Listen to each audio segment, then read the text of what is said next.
Salesforce Developer Group Bhubaneswar, India. For today, we have a couple of topics planned. One we'll be getting started with the data cloud, and then we have Bangalore Dreamin team joining. We'll be sharing other quick updates on the Bangalore Dreamin event. So yeah, uh, giving a quick introduction from the group leaders that we have. I think Chinmay, you are on call. Would you like to give a quick round of introduction? Hey everyone, I'm the part of the Salesforce Trailblazer group for Bhubaneswar, and I am having like 10 plus years of experience in Salesforce and working as a technical architect. And even Devas is also is from Dubai. He's also the Salesforce technical architect, and he's based out. I mean Rahul itself, like he's based out of Noida. Uh, yeah, Rahul, you can continue. So yeah, these we are three group leaders: Devashish, Chinmay, and myself as Devashish. Sorry, as Chinmay already mentioned. So here are the Twitter handles for us. In case you want to present something related to any Salesforce topic, please let reach out to any one of us, and we'll get you slated in the next sessions. Although we are also looking for speakers for next couple of sessions. If you are interested, please let me know. With that, I'll give a quick introduction for Spars, who's joining us from a different time zone altogether. So yeah, Spars is based out of UK. He's the senior tech lead from Capgemini. Has 11 plus years of experience in Salesforce ecosystem and is 19x certified. So if I'm not sure how many of you have been part of this community events previously, but Spars is one of the active speakers on the data cloud and have been speaking about it in multiple groups. So yeah, it's an honor to host you here, Spars. Over to you for the next set. Yeah, the honor is yeah, uh, to get a chance to speak at yeah group. So yeah, so I'll present now. If just let me know Yes. if you can see the screen, then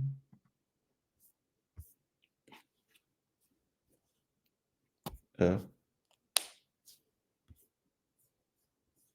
able to see the screen now.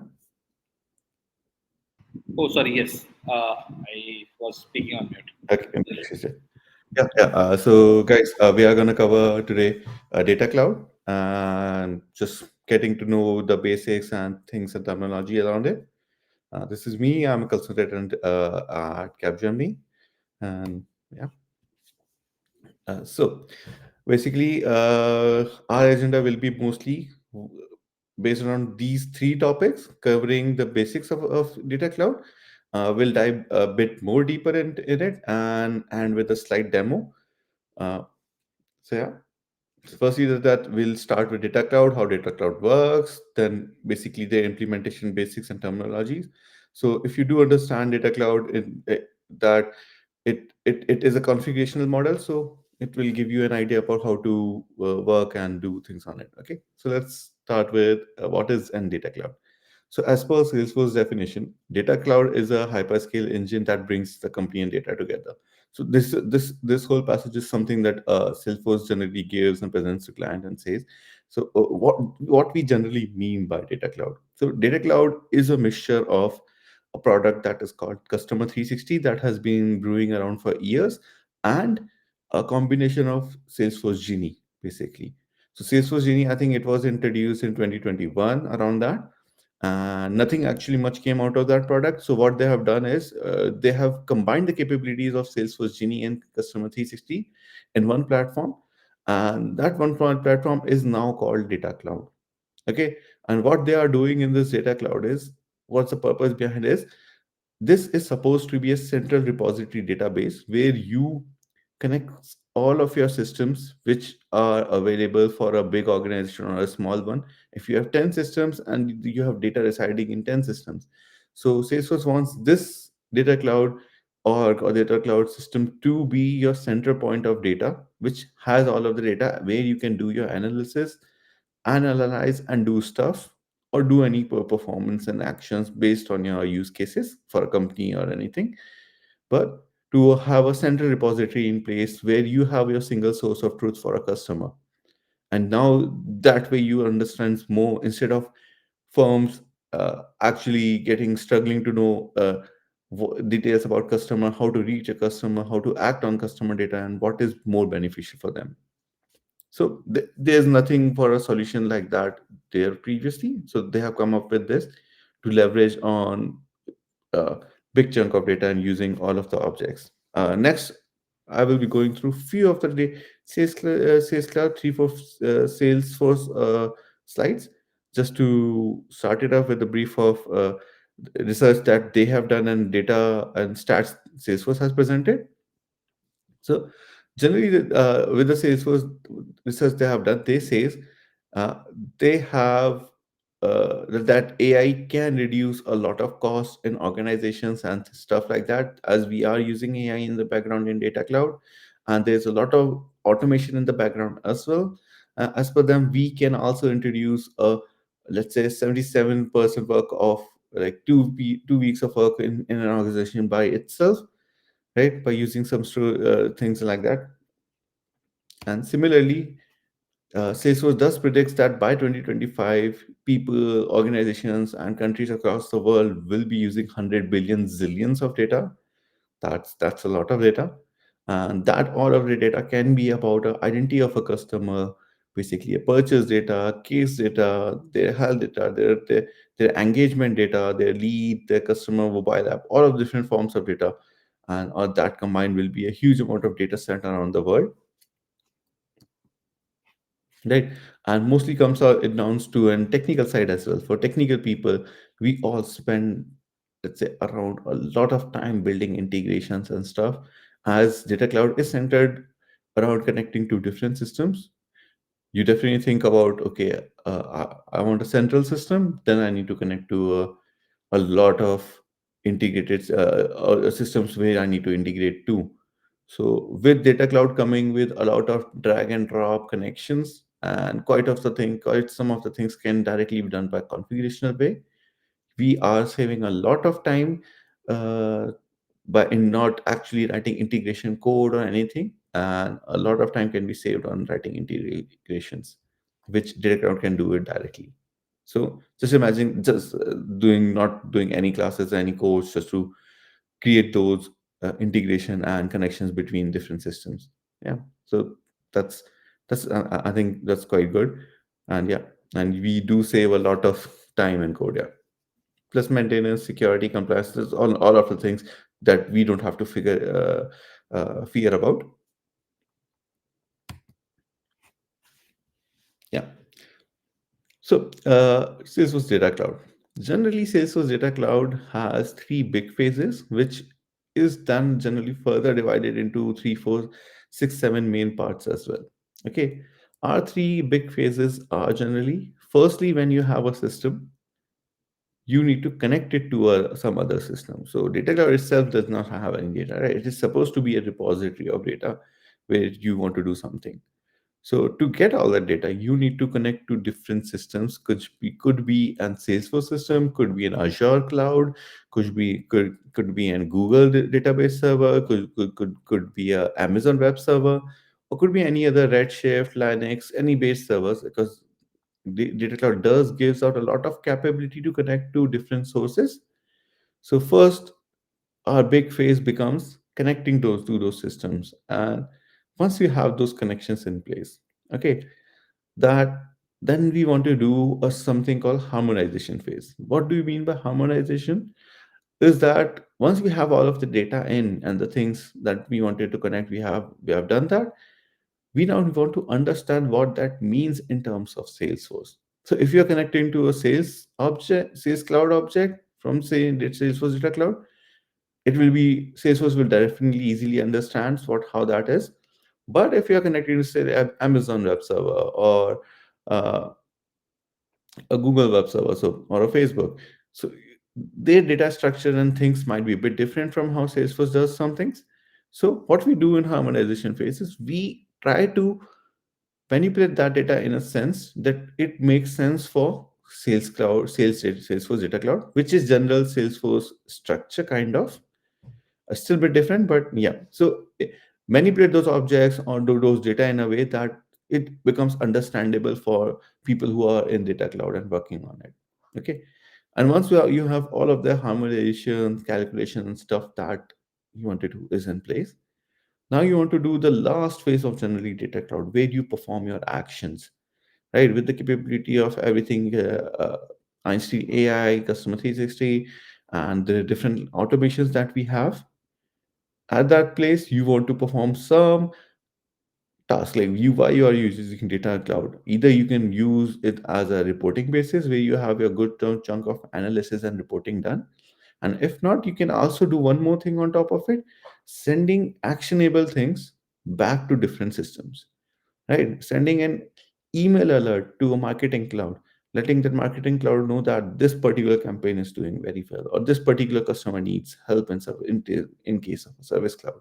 So at the end, performing some meaningful actions for the connected organizations, basically. Okay. And in this as well, Salesforce generally says they do tend to save a lot of weekly hours for a person, that they, because of automations, a lot of things that business wants to do can be automated and done by themselves, right? Now we deep dive a bit more about how data cloud works. These are main 6 slides, right? We data cloud itself is divided into these parts and kind of these tabs, let's say. uh, this will be divided a bit further, but these are the main 6 phases, basically. And if you do understand these 6 phases, that's the data cloud, basically. Okay. So firstly, you can see in the slide, I might be taking a bit more time on that slide, this slide. So firstly, you can see in data sources, your first section. Okay. You can see a lot of icons, right? These data sources symbolizes different systems that we have outside of data cloud. So it could be a health cloud data, it could be a consumer commerce cloud, it could be a sales cloud, it could be a marketing cloud, or it could be any other data, Redshift, Amazon, mobile SDKs, MuleSoft. You can all see all those icons there. So Data Cloud comes with the capability to connect with a lot of systems on the go. And there are quite a lot of systems that is a list is also available. You can collect a lot of systems through MuleSoft. Okay, so it does gives out a lot of capability. If I'll share the list in the slide demo, how that works, while I'm covering data sources and the connect part. Okay, so once you have identified your data sources where you want to get your data from, so now what you do is you connect your data cloud to those sources, right? So your data source will then be sending the data to data cloud via a batch process or via a streaming process. So people who are technical, it will be easy to understand. So streaming process is something that you do a more of a real time kind of interval. And batch processes, you have sent a bunch of data all together, right? So yeah, you can do a real-time connection, almost real-time connection. Generally, the minimum time limit that we have is 5 to 6 minutes. So it's not perfectly in sync in real time, but at least you'll get your data synced in every 5 minutes or something like that. Okay. And if I do something, okay. Let's we just go to this slide. So while you are getting your data, right, this phase is generally called data ingestion. So this is if you can see on the latency tab, you can see, okay, a lot of data is been sent sometimes hourly or a weekly or and per day basis, or you can also see different data. If you can bottom half of the table, you can see streaming data coming on every 15 minutes, every engagement events coming every 2 minutes, and something like that. Okay, so for these 2 phases, when you have data cloud and you want to connect, I want to show how you do.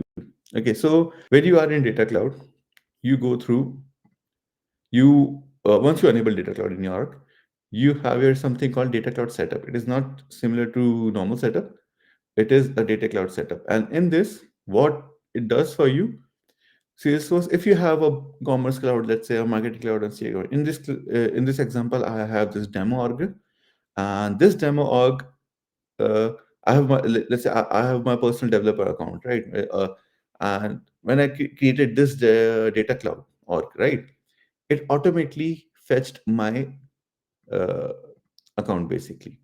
Okay, so my developer account was already fetched by it and already got linked. So if you can understand the ease of not even having to connect to different already available connectors, right? If you had a B2B commerce cloud in place, it would have already given you here. Or all you have to do is click connect, or it will already fetch for you. And similarly for marketing cloud and any other orgs that you have, right? And there's a lot of connectors, Snowflake, and options available to directly connect from if you have an system available. Okay, there's something called data feed kits as well, which is some similarly to something that you already have, let's say a data cloud in place, and you have another data cloud. Because in that case, what you will do is uh, you will be pushing those configuration. You can also push your configured system and deploy it via data kits to another data cloud, so you don't have to configure the things again, right? Right. And let's say you have identified your systems and now you want to connect to a system. Okay. So everything in data cloud is generally set to be connected via your data source, via data stream. Okay. In our case, an example, this is a fresh org because my org got expired last week. So this is a very fresh org. We have a very less amount of data here. But let's say in this example, I had my account residing as Sales Cloud. What I have to do only is I have to go here and select the Salesforce CRM that I'm already connected to. Next, next, next, select the objects that I want to select to. Either I can select from the Salesforce Sales Cloud bundle, which comes for free, uh, or I can choose from any custom object that I want. Once I do next, next, and select everything, I will have something like this there. Okay. And you can see in the next list, there's a lot of MuleSoft endpoints available for different systems if you want to connect to. So there's a lot of inbuilt connectors already built where you don't have to write integration for, or any MuleSoft connection just will be a configurational thing. Okay, there's a big list for that. Mhm. So let's say once we have connected these systems, now we come to harmonize phase, where we are using Salesforce AI and a Customer 360 to the fullest. And what at this harmonize phase we are doing is we are creating a data model here, which data model Salesforce understands that okay, these data points, these data objects are connected to what objects and how they are related to a customer, what are your connection points and things like that. So this is where you do a lot of your data mapping. Okay, this is also a tab available in Data Cloud, and all of these are step-by-step tabs in Data Cloud. And Data Cloud is an app. You don't have to go and do the whole process of the setup. And once you have just connected your systems, it will all be done through an app. Okay, it's kind of an package which Salesforce can enable it for you. So this is where you will get your customer 360 view, where you all have connected to a lot of data systems and you have harmonized that. Once you have done all of that, which I'll show that in a proper demo later, and you do go down to your unification phase. Okay, which will say unification or unified process.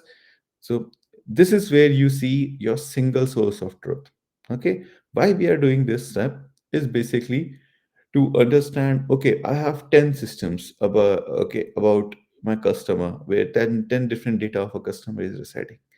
Which is the right email I want to contact that person to? Which is the right phone number I want to contact to? We might have duplicate records coming to similar data, might be coming to different systems and things like that. So to understand what is the right point of contact, what is the right point of data set for a customer, right? You need a single source of truth for a customer to understand that. And this is the phase where we create some, you can say something called identification rules. And those identification rules, if people have worked in Salesforce, they might know, is similar to creating a duplicate and a matching rules like that. Okay, so these are Name bit differently, but if you do have the basic understanding of how to create matching rules, these are kind of an matching rules, performing a duplicate rule action and combining all of those records where it finds a match into one. Okay, and that one single record we'll be calling a unified individual record. Every account record is generally an individual record here. Okay, everything is an individual record, and we will say that as a unified individual, that we have a unified connection and record for a customer. Okay, and once you do that, once you have your unified view of a customer, now you know, okay, what are my right sources are, what are my right connections are, what are my right data is. Right now you can say, okay, my data, I have a good data set now. It might have been not a good data set previously, but after unification phase, it is supposed to be a good chunk of actionable data where you can perform some meaningful actions basically. And once you are on that, now you jump onto your analysis and predict phase. Analysis and predict phase is a phase where you do your a lot of analysis, performing calculations and things like that to understand. Let's say I have established the unified view of a customer, but after that I want to say which are my high value customers. Okay, which are the people that are in an organization for a firm who's spending so much, who might need some offers, who are regularly spending, might need a coupon vouchers or things like that. So all of your data related to a customer or where you want to perform some reporting and see get some value out of it, you do it this phase. This phase is generally also again divided into something called calculated and streaming insights, and these insights are basically something, let's say a batch process and a real time process. Okay, where you will again be doing, you can write this via SOQL as well, SQL, not the Salesforce SOQL, it will be SQL. So Data Cloud uses SQL, not SOQL, right? Yeah, so you can write that using that, or you can also use Salesforce inbuilt AI system where you only have to drag and drop stuff. And once you drag and drop stuff, it will be building your connections for you. It is kind of similar to reporting structure that people might be aware about, how we create reports, just expanding on the horizon, and you just drag and drop and create your data set. And once you have your data set available, which is analyzed and what you want to perform and meaningful action on, you have known, okay, which are my longest customers, who have been with a firm for the longest time, who has been most loyal customers, who have been most frequent shoppers, who are most high value customers, or a person, let's say in our example, in a real case scenario, if a person or is trying to troubleshoot a page, who is on a customer site trying to troubleshoot a page, he has clicked on the page 5 times, and in that 5 times, in 5-10 minutes, if someone is trying and finding an issue using FAQ pages, Salesforce identifies, okay, someone is trying to use our FAQ or troubleshoot page multiple times. Data Cloud will say, okay, in last 5 minutes, someone has visited our site 5 times. Let's give him a private channel. Okay, let's shoot an email campaign to that person, giving out live chat information to connect to a customer or service representative, or an email to directly report to a customer service, or directly give us a call on a number. Okay, so on a real time basis, if someone is struggling, you might be able to push a real time email to them, so help them out. So similarly, different use cases on real time behaviors you can do as well while you do analyze and predict on the data, and then you perform an action, which was sending that person an email campaign. Similarly, you once you have your analysis and prediction done, while you are acting on that data, it could be automations, it could be flows, it could be actions that you want to perform, and these actions can be pushing any information to an org, or it could be pushing any information back to Salesforce orgs or any other third party systems that we have. Okay, let's say in our case, we have a marketing campaign who is running very successfully. Okay, so for every new user that is coming through different systems, now we are identify this user, for this user again, this marketing campaign is quite suitable with that a lot of data that we are having. We can push our marketing campaign to that for that person to a marketing cloud to let them know, okay, this is a more feasible marketing campaign for that person. or something like that. Okay.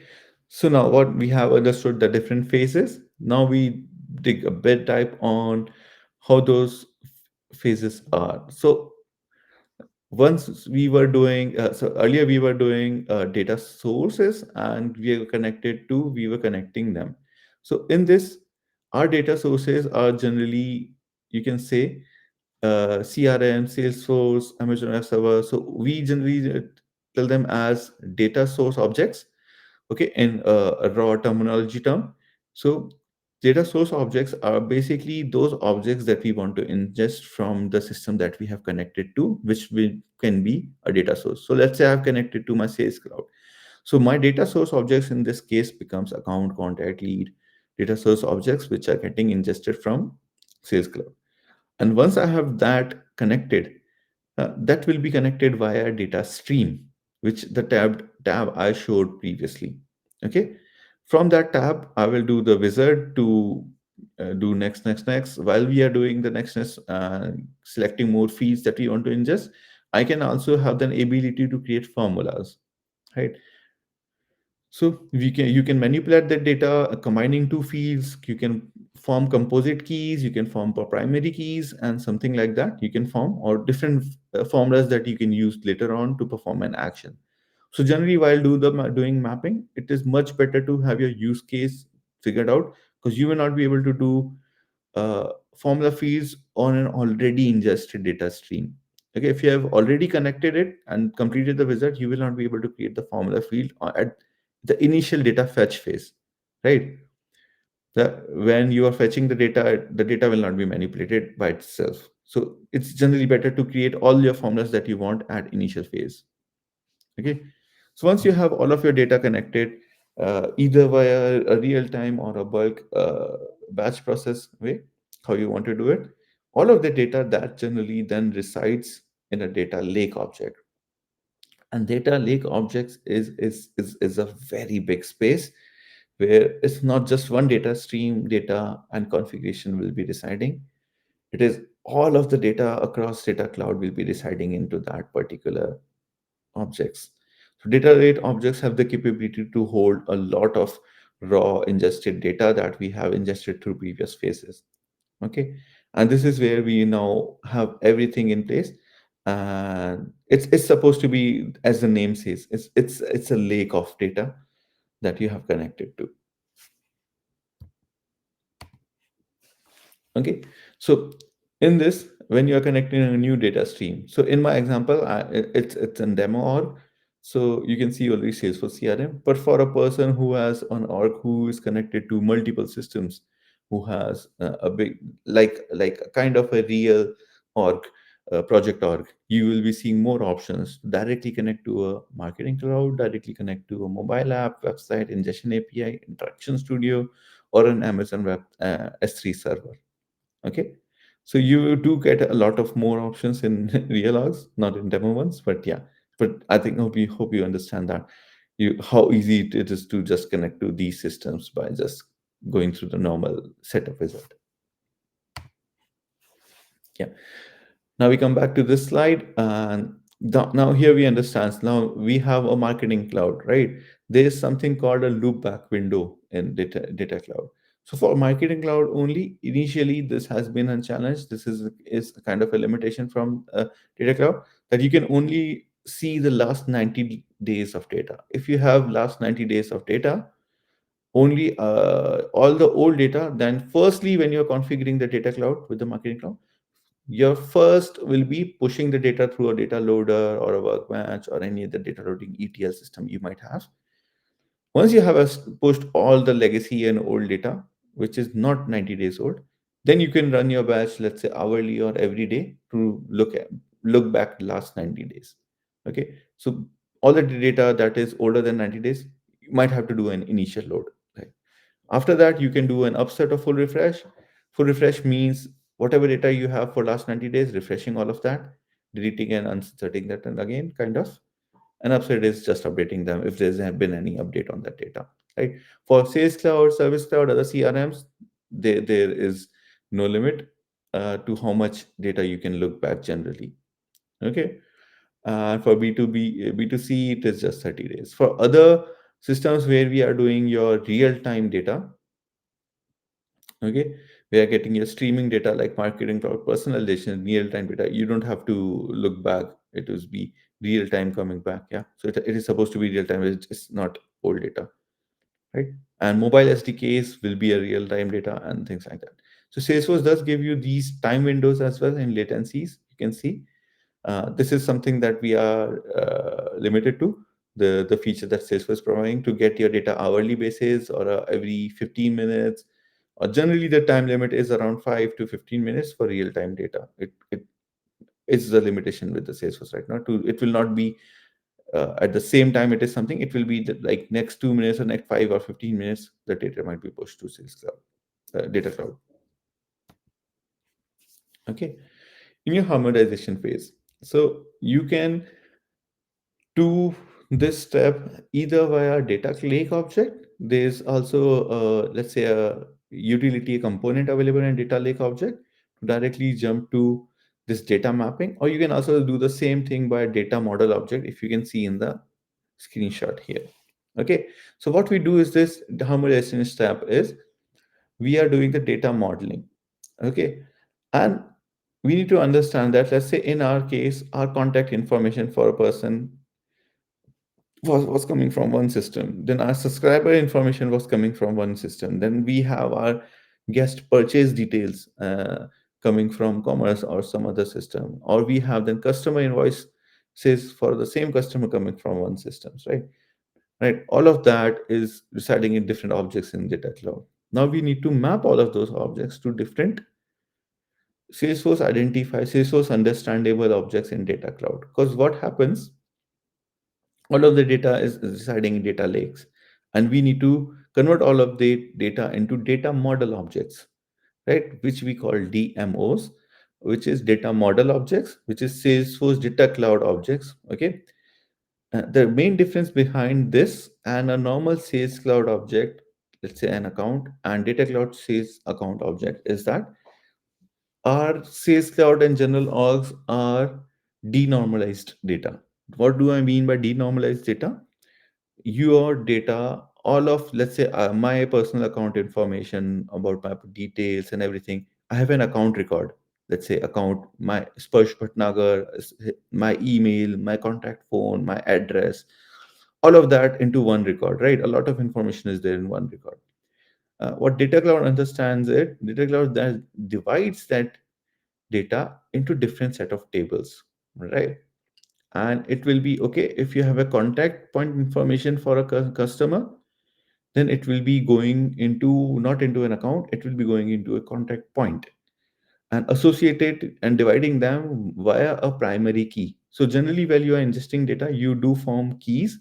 Let's say a unique key, it could be your organization name and your account ID, combination of both becoming, making them a key unique, and then creating the data and linking the data to a data model object and associating that key to everything. So then you understand, okay, all of that data is associated to that one person. Okay, so you can see, I think it might not be that visible, but I'll try to show that in demo in this screen, that you have your contact point email address, contact point address, then account information. So you are just segregating those informations in different places. So this is the normalized way of doing so data cloud has normalized objects in a way. Okay.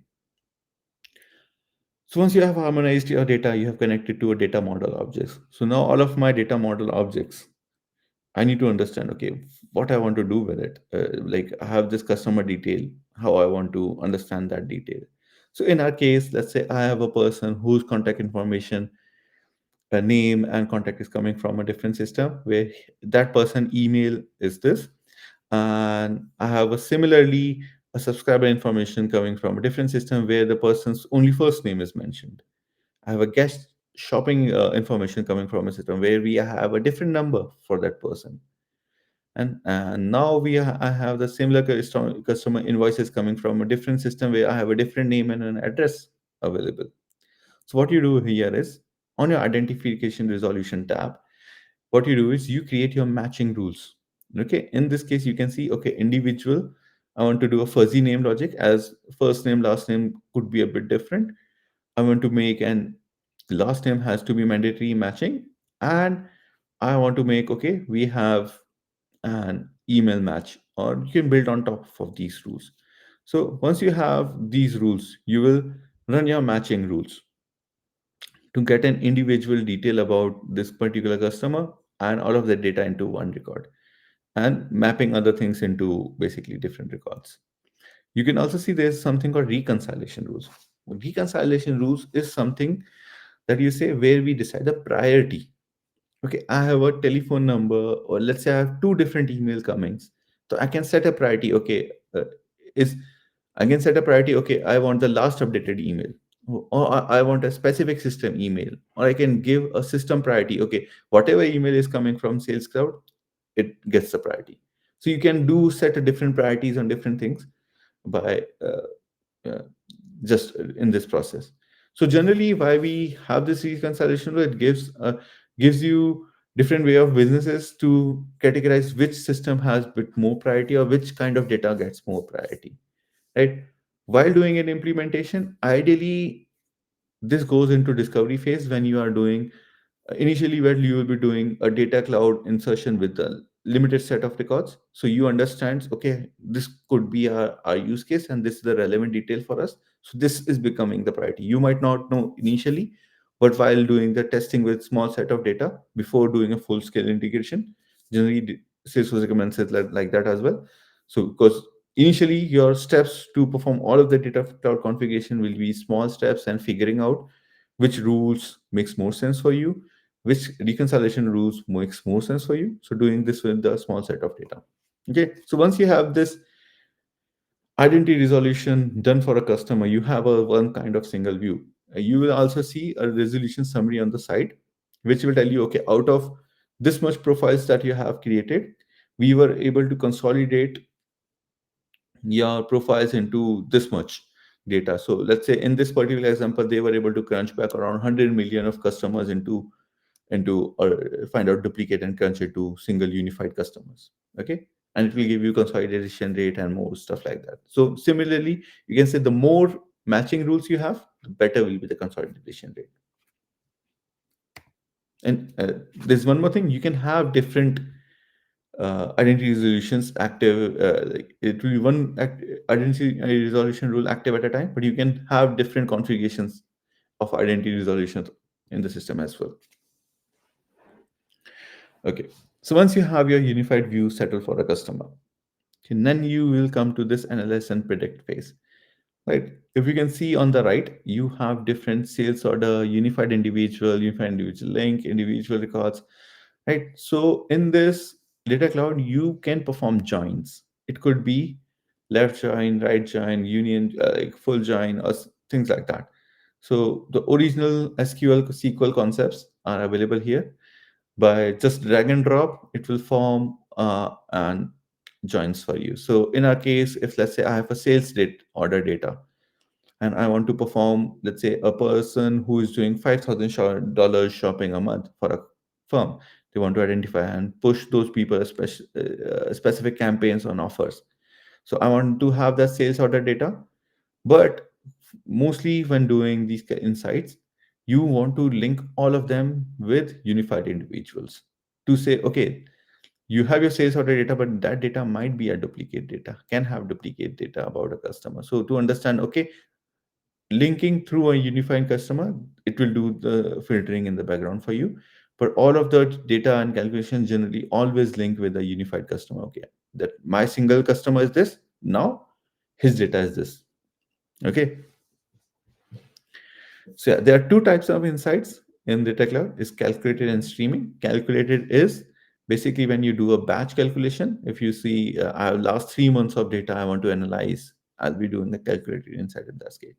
But if I have a time window in last 5 minutes, how many people have requested this, or last 5 minutes, how many people have created leads, or any time window basically we have. Okay, we generally treat that as streaming insights. And streaming insight also comes with a SQL query with a special keyword window there. Yeah, if you go in the technical side of things. Yeah. So, yeah. And once you have, let's say, your analysis is done by creating a calculated insight, you can then push to something called segmentation. Segmentation are building blocks of data cloud where you do grouping of your data. Okay, more grouping of data. This calculated insight that we created in analyze and predict part might just be doing a small set of data for us. A bigger grouping of data is generally done as segmentation before sending it out to customers. So where you group your customer data to analyze, to understand you what is your high value customers are, what is your CSAT scores are, what your engagement scores are. So in a general bigger view of grouping your data to make more filters on top of it, you do your segmentations. Yeah. Just a bit more understanding on how calculated insights and streaming insights are, right? If you have continuous streaming of data, you will be opting for an streaming insight. When you don't want to perform some quite complex calculations, it will be streaming insights. If you want to do a big set of complex calculation, it will be calculated insights. Near real time streaming insights again, right? Sorry. Yeah. So there are some objects limited to while creating streaming insights. You do not have access to all things, but while doing calculated insights, you get a bigger access to the data model that we already have. One big thing about streaming insight, if someone has created, it cannot be sent to an segmentation or some used later for an activation where we were sending data to something. Streaming insights has to be sent to something called a separate thing called data actions. It is similar to activation. Data action also performs an action, but these are two just separate functionality which Salesforce has segregated to. So calculated insights go through natural segmentation and activation process. Streaming insight doesn't get more further calculated on. So whatever you have calculated by streaming insight, it will be directly sent out.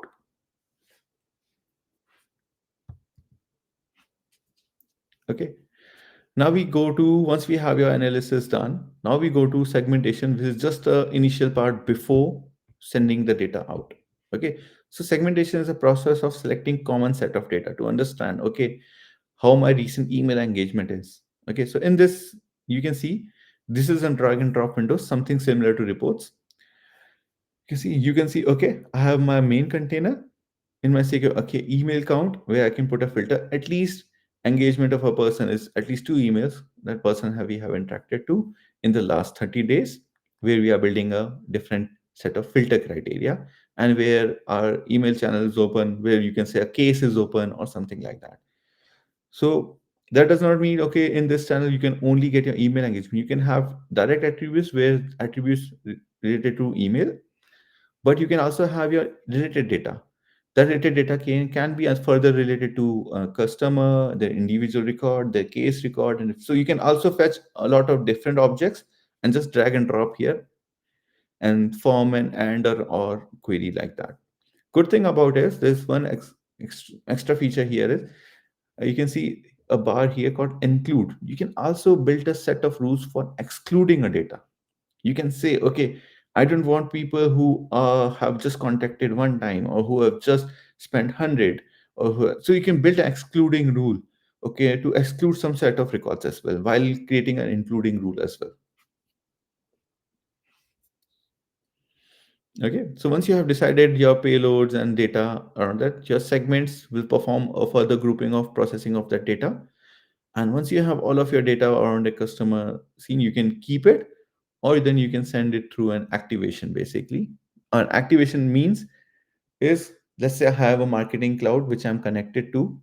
So in data cloud, we call an activation target. So targets are basically end connections, endpoints in technical terms. So endpoints, which endpoints I have connected to. So I will just activating our use case. In our case, I want to say this marketing campaign is performing very well. So let's send this marketing campaign through. So I will be creating a activation on this segment saying, and this segment will be telling me, okay, which out of 10 campaigns, which is the best performing one. And this segment will tell, okay, this is the best performing one to Marketing Cloud. So let's push that data to Marketing Cloud through an action or anything, or create one more marketing campaign similar to this one, something like that. Okay. Mm, that will be the basics of it. Let me go to the demo. So in Data Cloud, this is a Data Cloud app. So you can see all of the topics that we covered were basically these: Data Cloud, Data Lake Object, Data Model. All of these are in gradual serial tab basis. So you can see you start with this, move to the next object, to the next, to the next, to the next. So all of your process is segregated by step process. So let's say I have my data lake object. So I've ingested my account in previous step.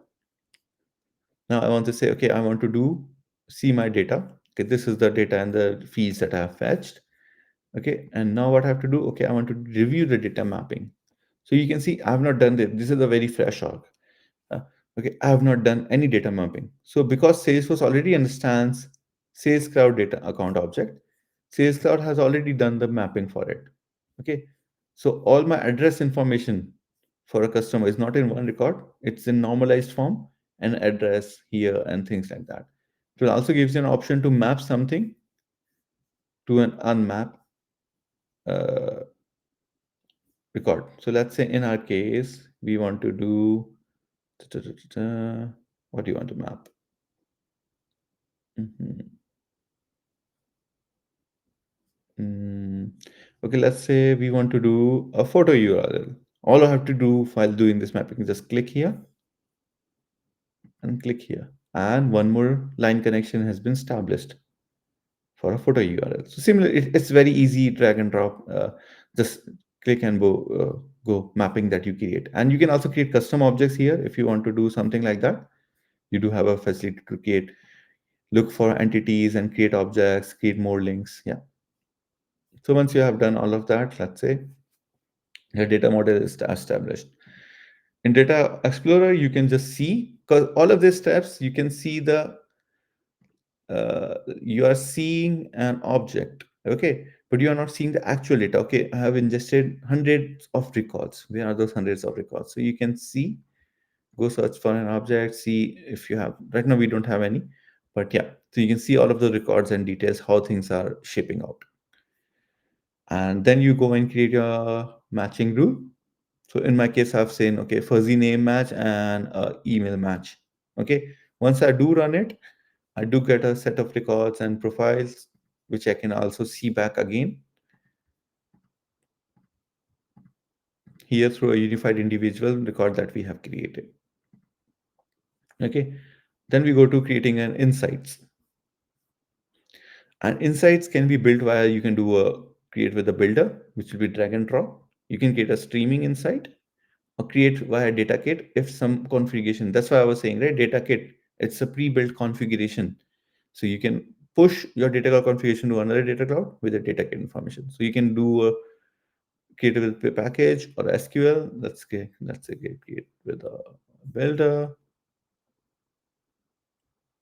So it will also give you create with a builder streaming, select an object. So in our case, I'm selecting accounts, joins. So you just have to form these. All of these functions are basically keep writing. You can perform left right. So similarly, you just have to decide on what you want to do and just do with the builder. Okay, how you want to do it. This gonna changes. Yeah. So once you have your insights built, okay, now you will do a further segmentation of it.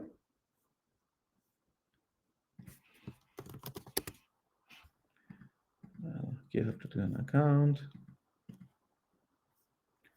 You can also decide on how you want to publish that. Start publish. Details publish. Wait a second. Don't refresh.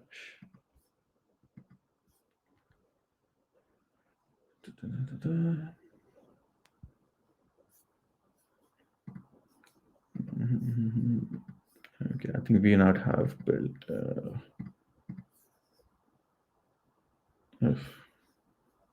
not creating it for me, but I think we have to get one more calculator inside. That might take us some bit time. But yeah, if you get a gesture, how we are actually creating these containers and doing things like that. So this is where we, once we do create our data and grouping of your customer, you do send it to an activation, let's say. But there's one few consideration to consider. There's one few limitations that are data cloud that are still there. There's one thing, you can connect any number of sales cloud, service cloud, or endpoint systems, but there's one system that we have a specific limitation on, which is marketing cloud. You can connect only one marketing cloud with a one data org. So if some organization has two marketing cloud, they might have to do two data clouds. You can have 10 sales cloud, it will be and be connected to one data cloud, but marketing cloud has a specific limitation, which is one marketing instance per data cloud right now. I don't know when Salesforce will take that away, but yeah, that's the limitation there right now. And if people want to take a screenshot or capture of this links, these are very good, important links. Salesforce had done their own implementation sessions, which I think is 17 to 20 hours of video library, which has a lot of Salesforce training done previously. A quick link that Salesforce created previously. There's a trail mix. Earlier, this used to be a PLC course, which they have removed. Now everything is available on a trailhead. Okay. And for the people who are going through, if they want to plan for certification, I think Salesforce Days and competition is also running right now this month.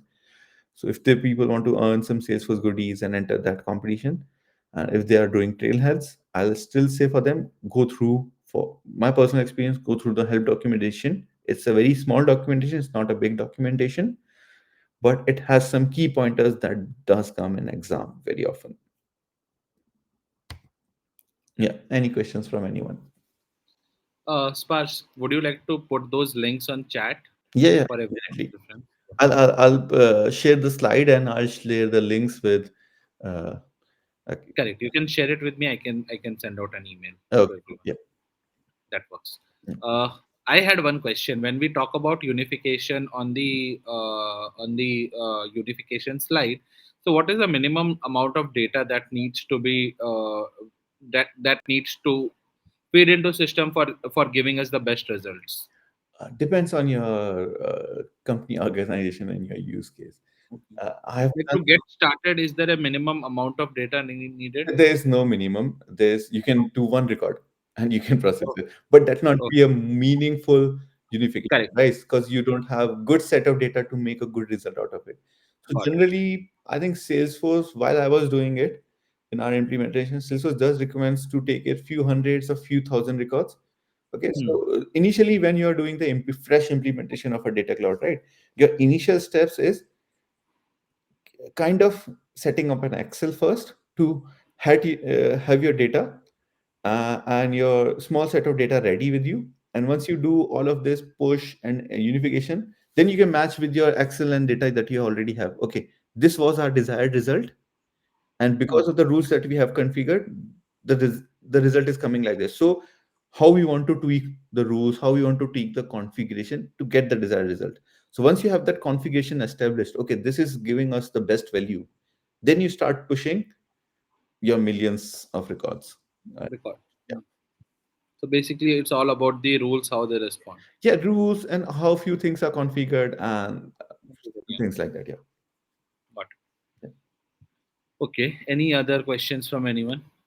Uh, Salesforce. So Salesforce introduced Hyperforce and now Data Cloud. What's the difference between Hyperforce and Data Cloud? I think Hyperforce is very different topic than Data Cloud. Yeah, yeah. Hyperforce is a totally totally different structure and things. It's not even related to data cloud. Not related. So yeah, what I would say for Hyperforce, like when Salesforce came up with Hyperforce as a feature, they had a thought process in mind. They're setting up the infrastructure. So basically, what happened for many organization or many countries, right? They were not allowed to share. So Salesforce had a architecture and the infrastructure for data storage at one place. Yeah, That's I think on just on the US side, I think, and everything was getting stored there. Now with certain countries, they had different policies which they can share the data outside their country or not. So build coming with those rules that each and every country have to adhere to that rules and regulations. I think Hyperforce came in, and one of the and they built it for public cloud. Basically, it's not even anything on the related to data cloud. So basically, it's the architecture. Yeah, so it's a background infrastructure architecture for Correct. countries that have restrictions. Restrictions. Yeah. Yeah, data cloud is something separate. It is supposed to get all of your data. It doesn't care about infrastructure because Salesforce, as we are on cloud, it doesn't matter for it. It only thing that matters here is how much data you are sending. So yeah, and Salesforce does like for organizations. Many organizations don't know at this point as well.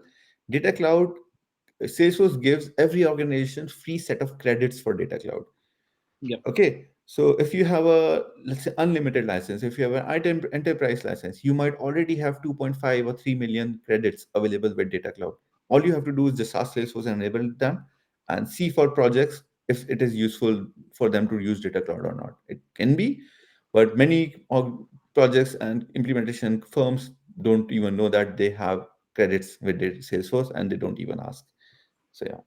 Yeah. Just I have one question. It is related to it is how much like license, how much amount it will be.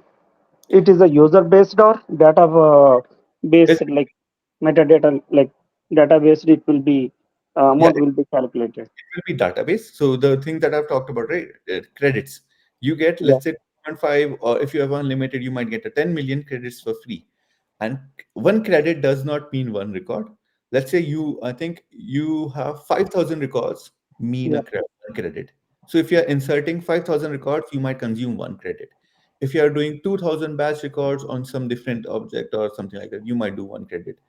yeah. There are more credits generally consumed when you are doing calculated insights and more analysis stuff. But pushing data and your do identity resolutions does consumes quite less. So you might do, let's say, 5,000 into a million credit. That's 50 billion records you can send, I think, with 1 million credit. And that's generally quite good for a medium scale company Yeah. to even have 50 billion data, just use 1 million credits, and they still have 1 million credit to 1.5 million credits left to do free. Okay. Once This you clear those 2.5 million credits, then Salesforce will start charging you. yeah, Yeah. this will be the data cloud. How many users we need to like we need to create multiple users like a sandbox or developer sandboxes we will work 10 or 15 people. Coming to the data cloud, we need to who is the one architect, we can define these are the data we need to keep it one graphical representation we are mapping right fields. So Yeah, like they how many give you licenses? Yeah, it, this also comes with quite a free licenses. So in most of the organizations, they might not have to purchase any license for it. Initially, it I think 10, 20, or 50 users are generally free. okay, So you don't really, or because data cloud is supposed to be used by admins or people who want to do analysis and things, yes, right? Once your one initial of work is done, it is all analysis related for businesses. So there won't be much users here, and you yeah, can create, but the cost for license is not there, but the cost of credits is there. okay, So yeah. Yep. Yep. okay, thank you. Uh, Thank you, Venu. So I think we'll take one last question. Uh, can you tell bit about Snowflake, please? Often when data cloud is discussed, Snowflake is also mentioned. So Snowflake is also a really good system. If I can still have the demo, I'll just share that again. If you say in Data Cloud. So earlier when Data Cloud was introduced, they did not was quietly tied up with the Snowflake. So Snowflake is supposed to be a really good data warehouse. Snowflake does not give you the capabilities to do analysis on, do an activation on, do perform any action. So what Salesforce has also identified that okay, Snowflake, many firms, many partners, many companies are already using Snowflake as it is one of the very best data warehouses. So what you can do here is while creating data cloud, s- data cloud also supports bring your own data model. So we did that data model and harmonization, right? Your data model might be staying in Snowflake with a lot of data. So you can also get all of the data directly into Sales Data Cloud to work on top of it to do your analysis, getting your main analysis and actions being performed, right? So they do understand that many people, many consumers might already have Snowflake. So they have built a really good connection with Snowflake explicitly, and which is still is just drag and drop again, just getting connected to a Snowflake, and it will just take your URLs and you can start working on it. So it is, they have built a very good connection. Even Salesforce identifies that it is a good warehouse, but it is just a warehouse. In Data Cloud is not just a warehouse, it is warehouse plus your additional capabilities to perform actions and perform analysis, which is on a really good scale. So yeah, I know, Siddharth, you had another question. If time permits, we'll take that. But we have another speaker. Sparsh, would you like to answer the question on chat? Yeah, I'll do that. Yeah. Thank you, Sparsh. We have another speaker waiting. So yeah, I'll just start sharing my screen.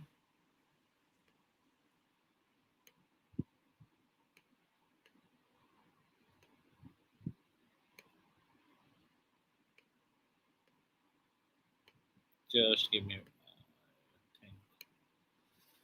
Yeah, okay. So speaker for the event we have is Rupalika Sahu. So welcome Rupalika to Bhubaneswar Developer Group. So I'll just give a brief introduction for Rupalika. Rupalika is a senior consultant working at one of the big fours. She leads WIT Group Bangalore. She is also co-founder for Bengaluru Dreamin. And as you can see here, she believes in giving back to the Salesforce community. People who want to follow Rupalika can follow on the Twitter handle at the rate Rupalika SFDC. So yeah, here is Rupalika for giving us a background on how Bangalore Dreaming is coming up and more details about the Bangalore Dreaming event. Thank you, Rahul. Thank you for the introduction. Hello, everyone. Good evening. Thank you for joining us today. I am Rupalika, and I am co-founder of Bengaluru Dreamin. I'm very excited that we are organizing this event. I'll just quickly tell you about the event. So we have this Bengaluru Dreaming Conference. That's a 2-day event, and that is going to happen in the month of June. That's on 8th and 9th. Just 1 minute.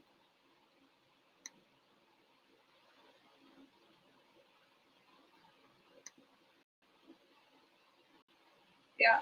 So we have this event on the month in the month of June. That's on 8th and 9th of June. We will be having a conference, and it's an impactful conference for everyone. We are very excited for this event, and we hope that you guys join us for this event. We have our chief guest as Arundhati Bhattacharya, who will be coming as the keynote speaker on the first day and the panelist member on the second day. Then why you want to attend Bengaluru Dreamin? These are the highlights of the event. We have 2,000 plus attendees coming for the conference. We'll be having 40 plus sessions from the expert speakers. We'll have specific AI workshop. A lot of things are there on the AI workshop. You'll get a chance to do the hands-on.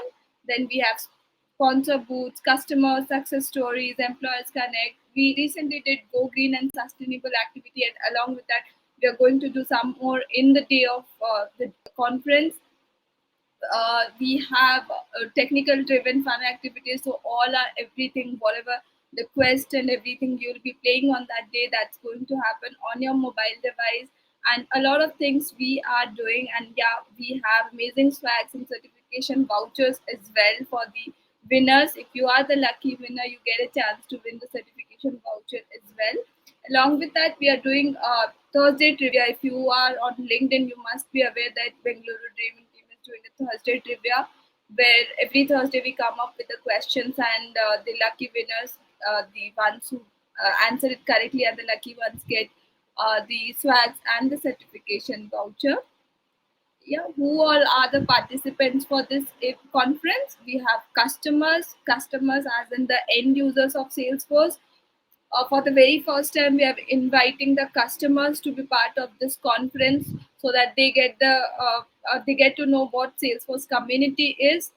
We have partners, we have startups, we have academias, trailblazers, and NGOs. So we are collaborating with an NGO called Sukrupa, which support the underprivileged women, children, and the children, and these support them from their KG to their PG, UG courses.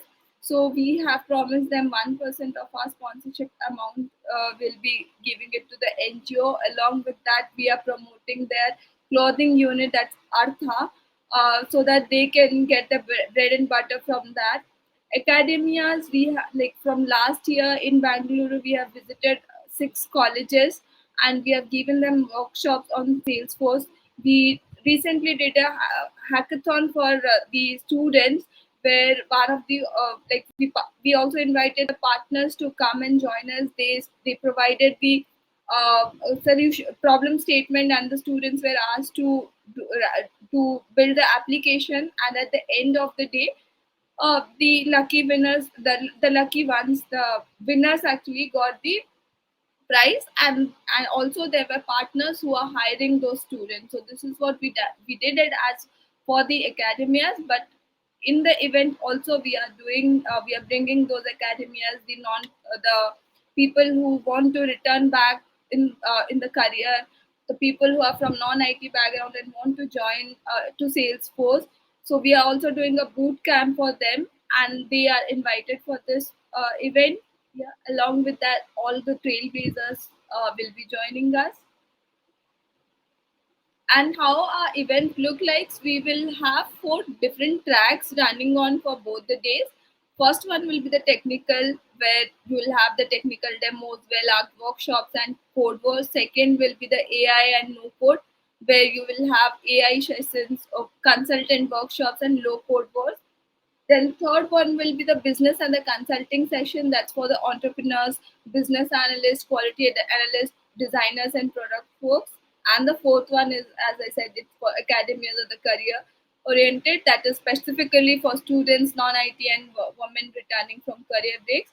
Along with these 4 tracks, you will also have experience of the AI workshop. So there's a separate hall completely for the AI workshop, which will be running on for the whole day, for both the days. And along with that, we will have a separate hall for the Employers Connect, where you can go and if your resume is selected, you can attend interviews in that Employers Connect. Yeah, and with that, we actually opened the early board and it got sold out in 2 to 3 days. Now we are available with our regular tickets. So if you want to join us for Bengaluru Dreamin, go ahead and scan this, or you can visit our website as well. And the tickets are available. To book the tickets, and welcome to the event. So with this, I'll also thank our sponsors. Recently, we got UST joining us. Proverb is one of the silver sponsor who is supporting us. Appstrill is an associate sponsor. Win4Me is an associate sponsor, and a lot of are lined up. We are yet to uh, add it to our decks, but yeah, but very soon they are also coming up. If your organization is willing to collaborate with Bengaluru Dreamin and want to contribute with us, this is the scanner for the sponsors. You can take a picture of this and share it with your organization. And if they want to partnership with us, we are open to collaborate with them and take the discussion forward. And this is our LinkedIn page. To get more updates, you can join our LinkedIn page. So the left side is the Bengaluru Trailblazer community group, and the right one is the Bengaluru Dreamin LinkedIn page. You can join our page to know more updates on our event, to more updates on the agenda, what we have, the location, and all the details will be there on the LinkedIn page. Thank you. That's all from my side. Thank you, Rahul, for the opportunity. I hope, like us, even you are excited for the event. Definitely. So yeah, my tickets are booked. Yeah. Yeah, so I'll be joining the Bangalore Dreamin event for sure. But yeah, guys, do join the event. It's happening, one of the biggest event that is happening in India at this point of time. Haven't seen that great agenda, or like that scale of topics that these people are covering. So yeah, I think with this we will wrap up the today's session. Chinmay, any last Thank, thoughts? thanks Rupalika for the I have already taken the screenshot of the ticket, and I will definitely join the events. And Thank you. thanks for your information as well. And thanks Pars for your session. It was a great session. Yes. Thank you, guys. Once Spa shares PPT with me, I'll be sending an email with all the details and the links which Sparsh was showing on the last slide. So yeah, please look out for the email. Thank you, everyone. Thank you for joining us on a Saturday afternoon. Thank you, everyone. Thank Thank you. you, everyone.